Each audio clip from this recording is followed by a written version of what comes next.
আপনার কাবা ঘরই তো হিন্দুর টাকা দিয়ে করা আছে। জনৈক আলেম বলেছেন কাবা ঘর নাকি হিন্দুদের টাকায় নির্মিত। নাউজুবিল্লাহ। পাগলের বাচ্চা কয় কাবা ঘর বানাইছে হিন্দু। কাবা ঘর হিন্দুরা বানাইছে, তখন তো তোমাদের কোনো প্রতিবাদ নাই কেন?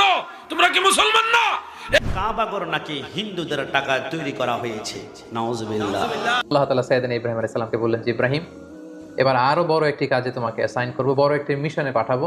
সেটা হচ্ছে আমার ঘরকে তোমার আবার পুনর্নির্মাণ করতে হবে, অর্থাৎ রিকনস্ট্রাক্টিং দ্য কাবা। আসসালামু আলাইকুম দর্শক, আহলে হাদিসের শায়েখ আব্দুর রাজ্জাক বিন ইউসুফ বলতেছে কাবা ঘর হিন্দুরা বানিয়েছে। দর্শক, আসলেই কি হিন্দুরা বানিয়েছে নাকি এই শায়েখ হিন্দুদের দালাল হিসেবে কাজ করছে? দর্শক, এই সম্পর্কে আমরা আহলে হাদিসের শায়েখদের কথা শুনবো এবং অন্যান্য আলেমদের কথা শুনবো। এই আলেমদের মধ্য থেকে যাদের মতামত সহিহ কুরআন হাদিস এবং দলিল ভিত্তিক মনে হবে সেটি আপনারা আপনাদের বিবেক দিয়ে গ্রহণ